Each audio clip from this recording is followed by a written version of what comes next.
Hey guys, this is John from Models by John Michael.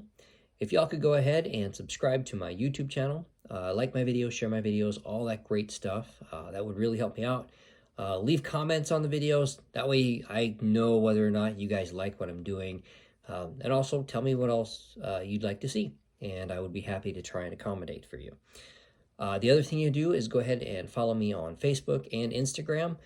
Same name, Models by John Michael, and y'all can check out some of the content that I have on there. So what I want to do now is go ahead and show you something completely different from any other model that I've ever done, really in my life. So this model that I'm going to show you, I actually got from my best friend, Sean. So shout out to Sean for sending me this thing. It was a joy to do, a lot of fun to put together. I actually completed it a while back, just haven't had a chance to really do a review on it. So what I'm going to show you is an all metal model. Let me lift it off the cradle here. Let me show you this thing. So this thing is made by Time for Machine, is what it's called, the company. It's an all metal construction. So the gears, all that stuff is completely metal. Not one bit of plastic on this thing at all. And as you can see from my ring light here, it is very, very highly reflective. It's all polished metal.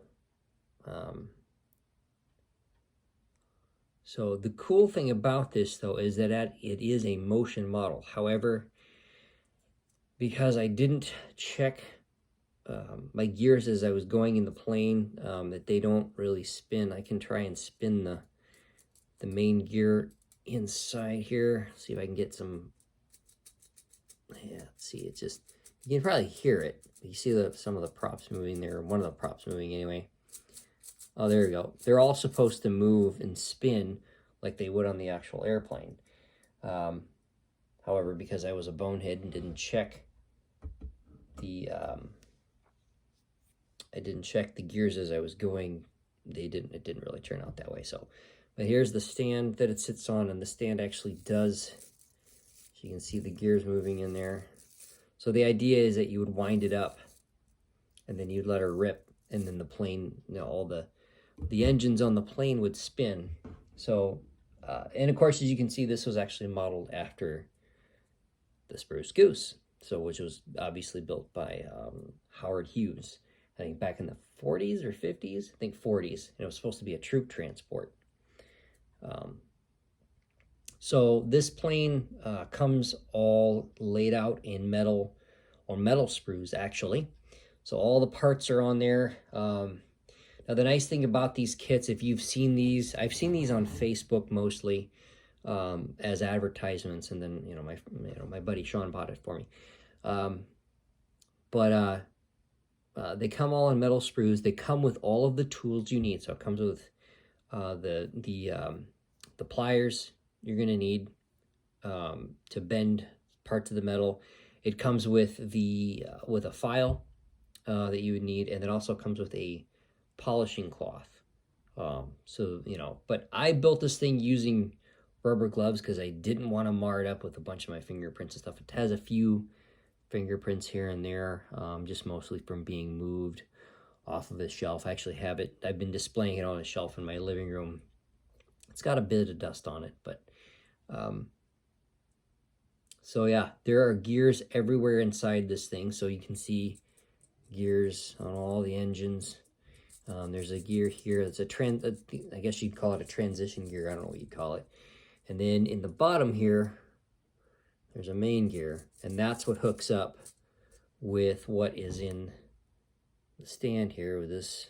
There's a gear right here. Okay, now you can see it. So gear right there that makes everything spin, supposed to make everything spin.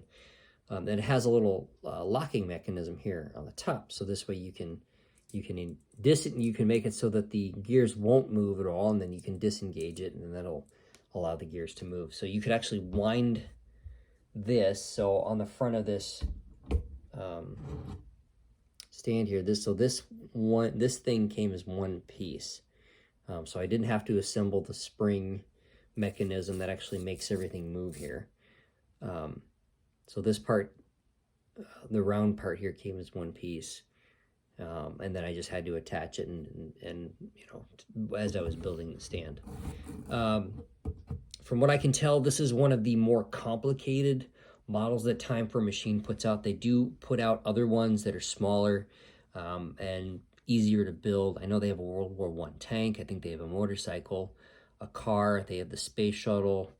I know they have a bunch of others that I'm not thinking of right now. So if you guys are looking for something that's different and actually has some motion to it, that doesn't require like putting in an electric motor or something like that, these things are really, really cool, and they make a really, really nice display piece. I mean, you put that on your shelf, you know, and I've had several people that have come over to my house and they've seen this thing and they're like, hey, what is that thing, you know? So so it is a really cool display piece, conversation piece. You know, if you're you know, if you have a professional office or something like that, something like this would just look really, really cool in your office. So pivot this camera down so you can just kind of look at it a little more. So there we go. So like I said, a lot of fun to do, a lot of fun to put together. And I think you guys really, really enjoy something like this. So yeah, I can't really say enough about it. I mean, it was a lot of fun to do, and it was, like I said, it was just completely different. The other thing is it does have some parts of the metal are sharp, so you want to be careful not to try and cut yourself, things like that. So I wore rubber gloves as I was doing it. I was just, you know, just aware of it. So if you're going to try and get this for someone that's a little younger, maybe make sure that they're doing it under supervision, so this way they don't accidentally cut themselves on the metal, because as you take it off of the sprues, there are little bits and pieces that are sharp, and they could snag your skin and things like that and give you a nice little cut. So anyway, guys, that's really all I have for this particular video. So if you guys have any questions about this thing or anything like that, or any questions in general, go ahead and post them below. So anyway, thanks for watching. Appreciate each and every one of you. So you guys take care. Happy modeling.